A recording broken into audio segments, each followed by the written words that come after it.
As the convener of the program, I extend a warm welcome to each of you with Islamic greetings. Assalamu alaikum rahmatullahi wa barakatuhu. May Allah's peace and blessings be on all of you.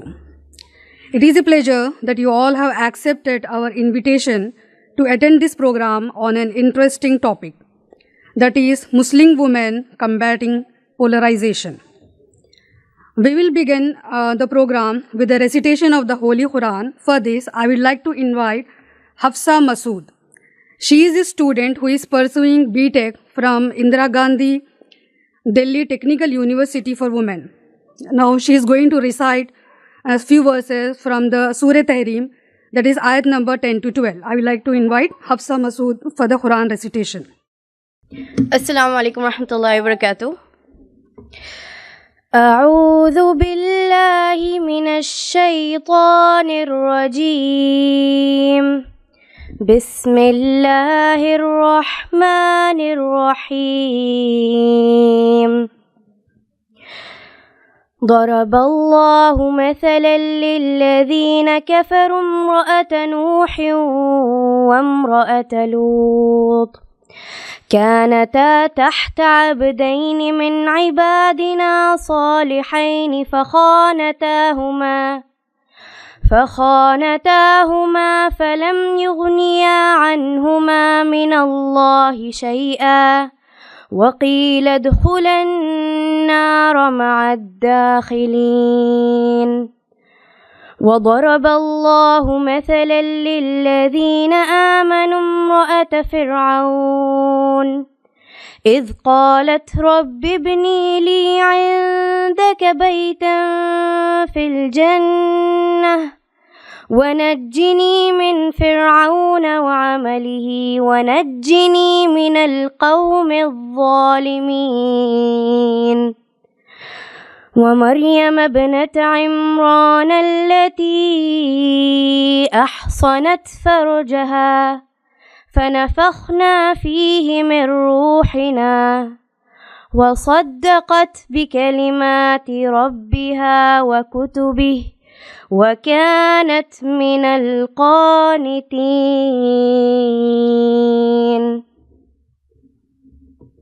Translation. Allah presents an example of those who disbelieved. The wife of Nuh alayhi salam and the wife of Lut alayhi salam. They were under two of our righteous servants, but betrayed them. So they, that is those prophets, did not avail them from Allah at all. And it was said, enter the fire with those who enter. And Allah presents an example of those who believed. The wife of Pharaoh, when she said, my Lord, build for me near you a house in paradise, and save me from Pharaoh and his deeds, and save me from the wrongdoing people. And the example of Maryam alayhi salam, the daughter of Imran, who guarded her chastity. So we blew into her garment through our angel, that is Jibreel alayhi salam, and she believed in the words of her Lord and his scriptures, and was of the devoutly obedient. Jazakallahu khairan. Jazakallah Hafsa for such a beautiful recitation. Now we will continue with the program. I would like to invite Uzma Awsaf Saiba for the welcome address. She has started her career as a journalist with the Times of India, New Delhi. She has authored a children's book called as Muhammad the Last Prophet. She is currently working on a short biography of Khadija Radhiyallahu Anha, the first wife of the Prophet. So I would like to invite Uzma Awsaf Saiba for the welcome address. I welcome you all in the chilly morning of Saturday, December. In today's charged times, it takes guts to stand up, to speak the truth, more so when you are a woman. And on top of that, if you are a Muslim woman who dares to fight for Muslims' place under the sun. The soft-spoken Bushra Khanum keeps a low profile but showed nerves of steel and rare spine in hosting a show, Aapki Baat, on Zee Salam. On the show, Bushra countered the negative propaganda against Muslims and minorities and highlighted their positive roles in nation building. It was probably too much for the channel. The show was discontinued and Bushra quit her job. Since then, Bushra Khanum Saiba has been a strong presence in the field of digital journalism and is today a consulting editor with DB Live, where she moderates a daily political debate. Born in Aligarh, schooled in Khurja, Bushra Khanum's story is an inspiration for thousands of young girls of not only getting into journalism but also carving out their own niche. Not only has Bushra Khanum worked with Zee Salam, ETV Urdu, Doordarshan and Network 18, but done so on her own terms and conditions. In short, she is the ideal person to talk to of Muslim women combating polarization. Over to Bushra. Assalamu alaikum everyone. I really do not know whether I deserve such wonderful, encouraging, brave words which just Uzma Saiba just said for me, but I am certainly overwhelmed by her words, and these words give me courage and encourage me to even work further towards the cause. So it gives me immense pleasure, great pleasure to be here with this morning, and I consider it as an honor to be invited and share my views in front of this august gathering of you all, amazing women from Muslim community. When I got a call from Ms. Uzma Osaf regarding this event, more than anything, it was the subject itself which compelled me to say yes on the topic Muslim women combating polarization or fighting polarization. Is one close to my heart and one I can relate to being a journalist who has closely followed and covered polarization and related events in last few years. Even before I formally introduce myself, I would like to thank the organizers for planning this important event. It's need of the hour. A step, I think, taken in absolutely right direction. Though Uzma Saiba has already given a brief about me, but I just thought that, I would tell you about myself. You know my name now. My name is Bushra Khanum. I am a journalist with almost experience of 20 years. I started very young when I was in class 12, so don't judge my age.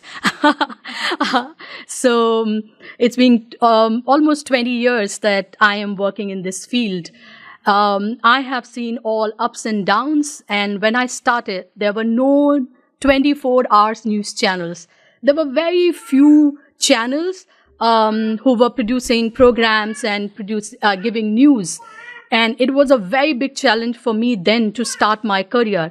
But I went forward and saw all the challenges. So I've spent major part of my career working with television industry, anchoring, reporting, and producing programs in channels like Doordarshan, ETV, Network 18, Zee Media. So these were the channels I have worked with.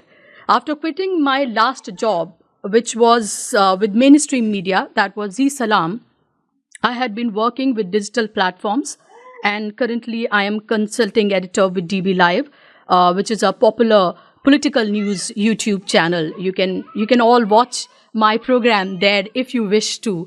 I do a daily program with them on political issues. Well, as we all are here to discuss about how Muslim women are combating polarization and what more needs to be done, I would like to begin with sharing humbly my own experiences. As being a journalist, we are at the forefront covering related events and hence gaining first-hand experience of the situation on the grounds. It is also important for us to take a call about what we as journalists can do about the situation and how we can contribute in the cause. Talking about myself as a journalist, I have devoted myself to amplifying voices, sharing stories, and creating awareness through my news stories and programs I produced and broadcast. Moving forward, while I would like to share important and relevant personal experiences related to the subject, I want to say this loud, that our approach as you and me and all the Muslim community women should be one of positivity, hope, courage, and certainly not of hopelessness and fear. We should not be hopeless because our religion does not teach us that. And I want to just, give my example here, as in, it's very, very difficult when you're covering those stories where you are the story. As a Muslim woman, when you are narrating your own story, and you have to make a balance also, so that you don't sound like you are from a particular community because they tag you with that, but also saying everything which needs to be said. So, sometimes it feels like you're reporting and telling and narrating your own end. And sometimes it's very, very heartbreaking. And okay, we'll move on. So in recent times, especially post 2014, you all call it Modi's India, right? Which has changed. It's feels like maybe it's not our India anymore. The idea of India, which we had in our mind, has changed completely after 2014. Our country has witnessed an unfortunate rise of polarization. We have seen a series of social and political events which have been targeted at the minorities, especially the Muslim community. The India that we see today is much different than what we saw earlier. Hate and violence against a particular community have become the order of the day, or I say it, the new normal. While many issues have affected the community, some issues in particular have been related to Muslim women. But what gives us immense satisfaction is the fact that Muslim women have not only played a very important role defending their rights and freedom, but they have also been at the forefront in fighting against the issues related to the community in general. As a journalist, I have witnessed both triumphs and the challenges faced by Muslim women. In fact, heartbreaking stories are the part of what I do and part of what I am, because it's not easy to detach a human from his work. It's very, very difficult. Especially when it is about journalism, because you are the face of the channel, you are there, telling your own story. So maybe in different fields, the situation might be different. Maybe you are a doctor, maybe facing the same thing. Maybe you are an advocate, maybe facing the same thing. But for journalists, because we are called the fourth pillar of democracy, so we have a lot of responsibilities. And if you are a Muslim woman, and you are in this challenging times telling your own stories, all the eyes are on you. So you have to be really cautious. You have to be really, really careful when you actually tell your story about your own community. So it's a challenge every day. It's a fight every day, and you are fighting it. So, of course, the challenging and harmful narrative amplifying the power of hope and action, these brilliant Muslim women that I have met and have been fortunate enough to be a part of their journey are diverse and unique. They are young and old, sometimes older than my own mother, and sometimes even much younger than I am. So, when you cover their stories, when you meet them, of course, people think that you are the inspiration for them, but I take all the inspiration from them. Because the way they're fighting, the way every day is a struggle for them, but still they're showing that brave face, and it's not easy. It's not easy to see yourself in the situation every day, where they malign your image, where they character assassinate the Muslim women every day, day and night, and especially in the media. What they show? They show as if, Muslim women who wear hijab or maybe in a certain attire, what they are the becharis, right? उनके पास वो सिर्फ 3 तलाक की मारी, हलाला की मारी सिर्फ वही हैं, उनको सप्रेस किया जाता है, उनको बोलने नहीं दिया जाता है, उनको बोलने की आज़ादी नहीं है, उन्हें काम करने की आज़ादी नहीं है. लेकिन when I left my job, when I was working with Z, that was a time of CA and RC, when I see all the protests happening and Muslim women were at the forefront and fighting that battle, that fight. That particular event actually made me to do what I was actually thinking to do for the longest time. And when they asked me to do such stories, which I never wanted to, it was a constant fight with them. But when I saw Muslim women at the forefront and fighting for the cause, for the entire community, that day I decided that I'm not going to be with them anymore. And I quit. And I am here in front of you now. And of course, when I'm talking about this, that this instantly takes me back to what we all have been part of and have closely followed and watched. Yes, I'm talking about Muslim women and their role. We have to definitely start with anti-CA movement, especially the Shaheen Bagh protest. So I'll be giving you certain examples to make you understand how Muslim women are fighting this polarization, the situation which is there in the country right now. It is an event that we all will remember, and our generation will carry forward a story that shows the power of courage and determination of peaceful protesters who faced extreme difficulties and challenges but did not give up. It was literally an event that disrupted the abnormal normalcy when Muslims resisted not being reduced to the status of a second-class citizen in their own country. As we all recall these historic protests, we remember with pride the incredible leadership of the Dadis, the grandmothers, who emerged as the symbolic heart of the movement. I'm sure we all remember those Dadis and their replies when the media used to be with them and they used to ask all those questions and how they used to reply. Defying age and stereotypes, their resilience was inspiring. The story would not be complete without talking about the middle-aged women who left the comfort of their homes and domestic duties to participate in the historic protests. And let us not forget the backbone of the movement, the young women, who with unwavering determination braved the harsh winters on the front lines.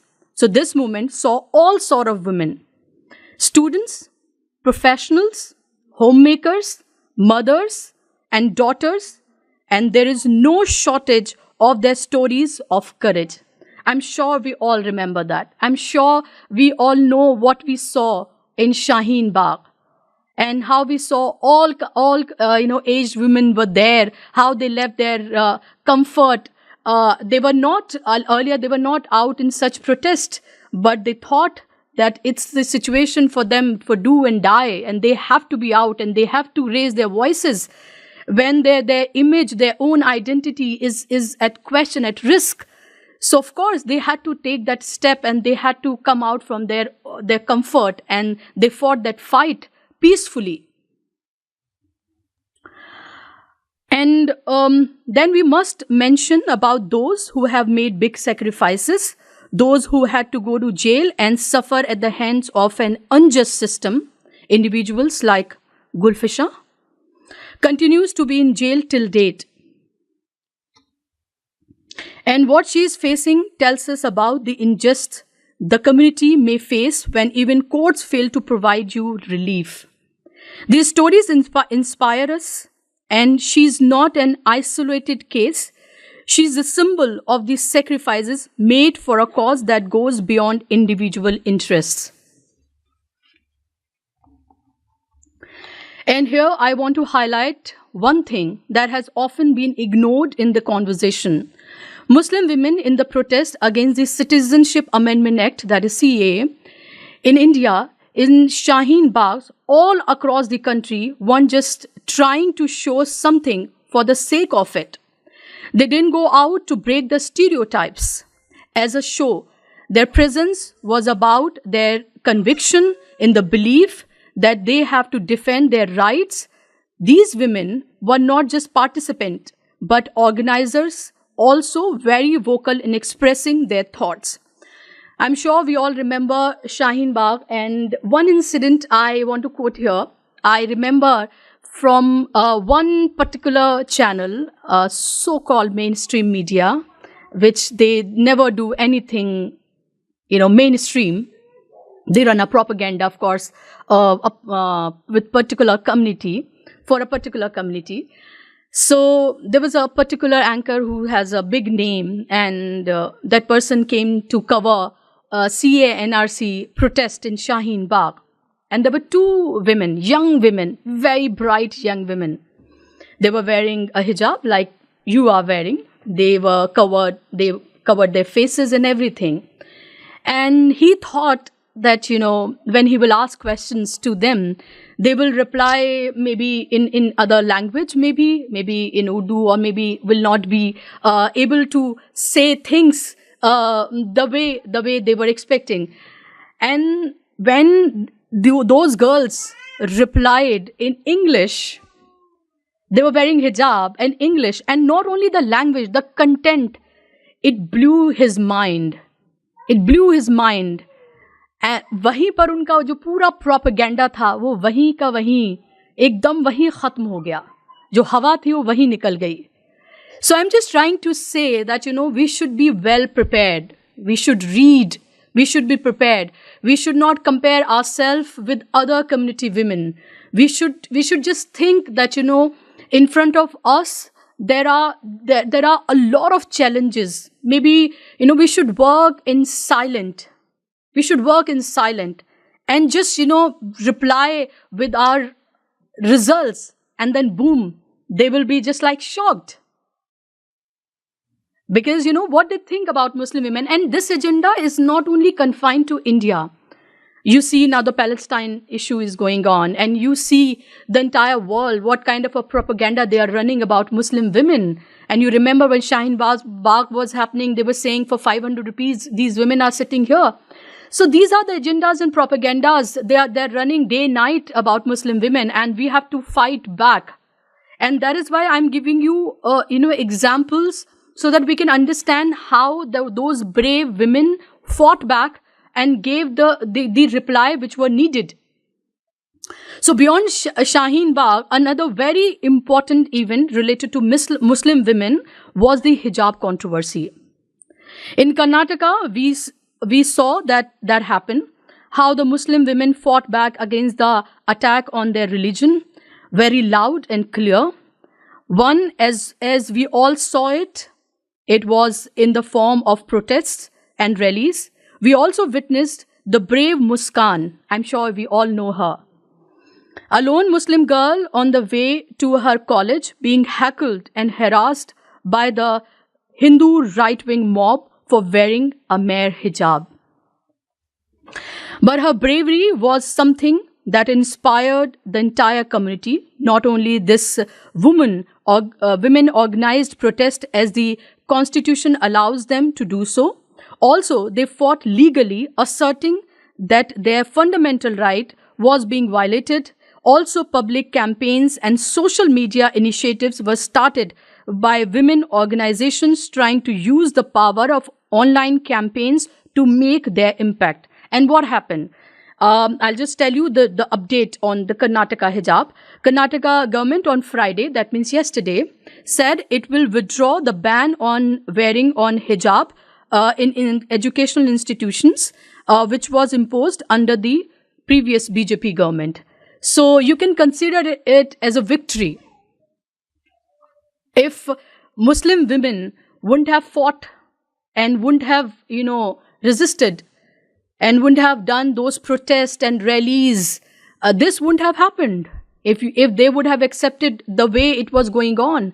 So that shows that, we have to show the brave face, and we have to really fight for our cause, for our rights under the laws which are given by our constitution. One more example I want to give you here. I don't know how many of you are aware about it. People or young girls who are on social media, who use Twitter, Instagram, or Facebook, they must be aware about this incident. One other highly controversial event related to Muslim women was the Sulli Bai Bulli Bai episode. You remember all? Okay. While we have seen benefits of social media platforms in protests and in raising concerns and sharing news, when the mainstream media intentionally avoids covering such stories, or rather manipulates them to the advantage of the right wing, to the advantage of the right wing, these platforms unfortunately have also become key battlegrounds where online trolling happens all the time. At the time of the limits are crossed, as what happened in the Sulli Bai case, when known Muslim women were auctioned online. Can you imagine? They were auctioned online. Hate towards Muslims, especially women, misogynist approach, decline of basic morality, and highly disturbing online behavior, which no civilized society can even think of. All that was on display.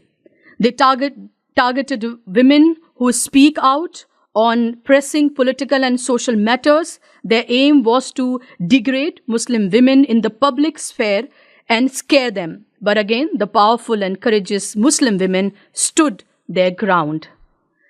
And when you cover hate crimes, I basically cover hate crimes. I cover minority issues. And a lot of time, this has happened with me too.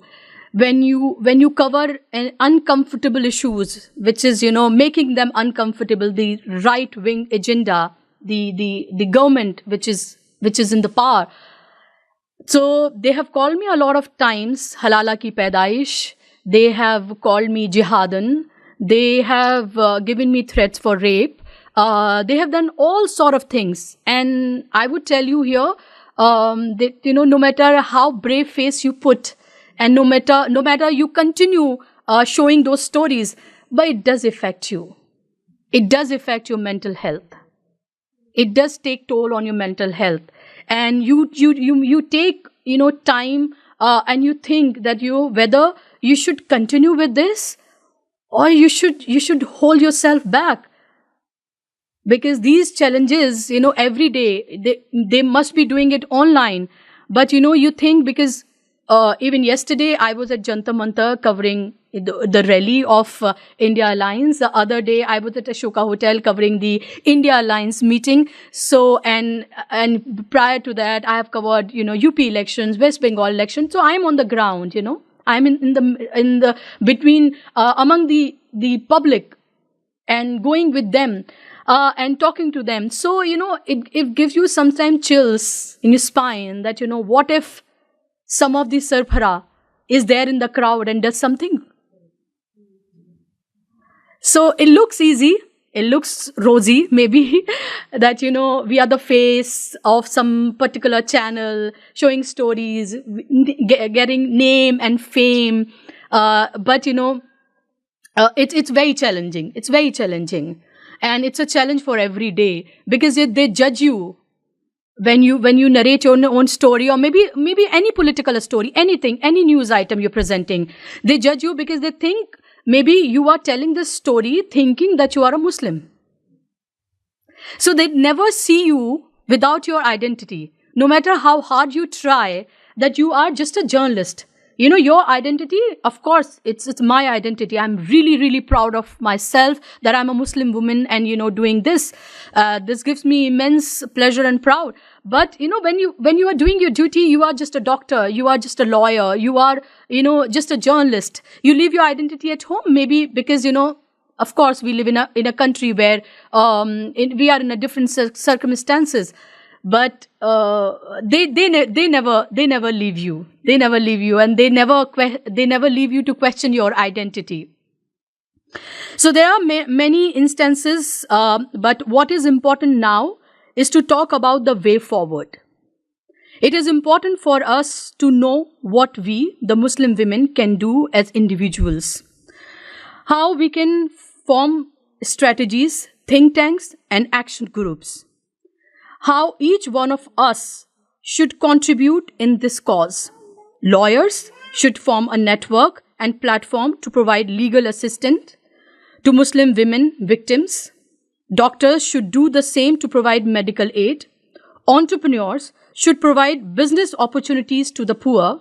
Teachers should run free education camps, and so on and so forth. We should seek legal aid and constitutional form from experts to organize such groups. Beyond our personal goals and aspiration, we as women should know our responsibilities towards our community and should be willing to volunteer for the cause. At the end of the day, that's what our religion teaches us. Islam talks about our collective responsibilities and duties and our role in our society. How we must work to bring peace and justice in the society. We as Muslim women, especially privileged Muslim women like us, should know that the onus lies on us. We should be willing to come forward dedicatedly, creating awareness about this approach and developing that passion can be the first step. How we can move further can all be planned once we have enough people with that thought and determination. Let's think positively and act positively. And here I want to quote few more names here when we are talking about how Muslim women are, fighting polarization. I'm sure we all know Bilqis Bano. I'm sure we all know Zakia Jafri. I'm sure we all know Najib's mother, Fatima. We all know how, these women have fought. Maybe the result is not maybe positive. Maybe result is not desirable. But what important is that at least these women fought. These women fought for their rights. And at least those culprits were sent to jail, at least in Bilqis Bano's case. Now they are out, of course, on bail. So that shows that how, courts are running these days. So I'm sure I have given you enough examples, my examples and other examples, and would be enough for today. So with this, I would like to conclude my talk. I want to once again thank the organizers for this wonderful initiative. I want to thank you all for your patience. You have been a wonderful audience. I want to especially thank Uzma Osaf Sahiba, because she was the one who kept calling me and pursued with me so hard that I had to be here. Thank you so much for bringing me here. It's actually a pleasure to be here with such brilliant women here. So let all the stories we hear inspire us. Let us all try to have similar courage, determination, willpower and passion. Let us make dua to Allah Almighty to bless us with wisdom and courage. Ameen summa ameen. Billahi minash shaitanir rajeem. Bismillahir rahmanir rahim. Assalamu alaikum wa rahmatullahi wa barakatuh. First of all, I would like to extend my gratitude to our speaker today. I think bilkul unanimous consensus hai that it's such a wonderful program, because as she said that when there is a open discussion, matlab free kind of conversation, it really it actually brings us a lot of strength in very depressing times or in very difficult times, when somebody comes and speaks to us in a way that actually makes us ready to get up the next day and sort of get back to the fight. I think it is very important for these kind of discussions as well. So I think there's not much time. Zohar ka waqt bhi ho raha hai, Zohar ki namaz ka waqt. Lekin I thought I wanted to just say a couple of things, a couple of points on what Bushra Sahiba said. एक interesting quote hai, I thought we can all ponder upon it. I'm sure many of you have read the author Toni Morrison, the black woman author who's very popular. So उन्होंने कहा कि the very serious function of racism is distraction. मतलब racism के context में बोला, but you can extrapolate it to Islamophobia, India, whatever it is. The very serious function of racism is distraction. It keeps you from doing your work. It keeps you explaining over and over again your reason for being. Somebody says that you have no language, so you spend 20 years proving that you have a language. Somebody says your head is not shaped properly, so you have scientists working on the fact that your head is shaped properly. Somebody says you have no art, so you dredge up your history of art. Somebody says you have no kingdom, so you dredge that up. None of this is necessary. There will always be one more thing. So I think in Indian Muslims ke context mein it's very important as well, right? The very serious function of what is happening around us is to exhaust us, is to stop us from doing the many things that we all want to do. There is always a constraint in the choices. There are always constraints. In normal human life, there are very constraints, but there are very different kind of constraints in what we want to do because of that is a function of Islamophobia or racism or sexism. For example, we spoke about studying in mixed universities or studying in mixed spaces. Many of you would want to ideally attend the best university that there is within your financial capacity, within your city. But that becomes not the only consideration. You have to put another consideration. Will I be treated with dignity there? Will there be discrimination there? This is a constraint that such things put on you. But people like Bushra Sahiba and many of the speakers we have before are examples that on a collective level as well as an individual level, we can break that constraint. When I speaking as somebody studying in a university like JNU, where Muslims are not, they are not invisible. There are many Muslims fairly representative, but still obviously compared to the total population, there are very less. When there is only one Muslim student or one Muslim woman that you see, you will feel anxious. When you see 4 more, 5 more, 6 more, or when you start seeing groups of people discussing or having events, political, you feel a little more confident. So that is very natural in all fields, right? So therefore it is important that even if it is making you anxious, even if it is making you feel like, okay, this choice is very difficult, maybe I'll go somewhere else, you might be doing a favor, you might be doing something to help somebody else. There might be a younger person after you who's thinking that maybe I'll go to that university because she's also there. Maybe I'll go work in that field because, there are other older Muslim women in that field, right? So you also have to take that responsibility. It can be a burden, but you can also look at it as a responsibility rather looking at it as a burden. That is one thing. The other thing, very good, important point that Bushra Sahiba also brought up, is the tropes of good Muslim, bad Muslim. We have all heard about it, right? When she said that her neighbor said कि आप लोगों में भी अच्छे लोग हैं. It is not a compliment. We all know that it is not a compliment to us. It is an insult to somebody else, right? We all know that. And breaking that is very important. So when we are complimented for certain things, we should always interrogate who is being insulted in that process. And that is another thing that we should all remember. When somebody says you are not like other Muslims, it is not something good to have here. They're insulting your Yeah, exactly. Yes. And thirdly, I think this talk has come at a very timely point because we are remembering the 4 years of Shaheen Bagh also. There were meetings in Jamia Millia Islamia, there were meetings in Aligarh, where students were remembering both the physical pains and the psychological trauma of what had happened to them. And so it is very important to always recollect, always remember that Shaheen Bagh and its the entire movement, for the state it has been reduced to, or it has been criminalized in the form of the cases, the legal cases, the Delhi pogrom cases. But it was a movement. It was the entire summation of the beautiful movement cannot be reduced to what the state wants to reduce it to.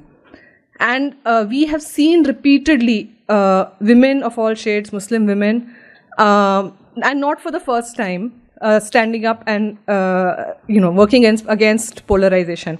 Working against polarization does not just mean being on the street or being in protest. It can mean anything in your field. Those of you who are students, those of you who are working as social activists, it can mean whatever, specifically contextually, whatever it is to you in that field. And so I think we should have many more such discussions on whatever relevant topics are there. And finally, I would like to tell you again, as she concluded, that this could have been a much larger gathering.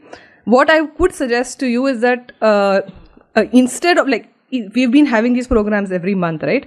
And so different people are turning up, which is a good thing, of course. But I would hope that in the next meeting, all of you turn up again, but with another person, like a +1. The number should double, right? It's not about different people turning up each time.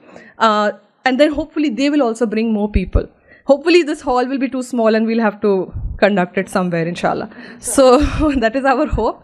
And also please give us feedback on like what kind of topics you want us to address. You can always, there is a QR code outside, there is of the press releases, or you can take one of our number and tell us that if there is something particular that you want addressed in the next,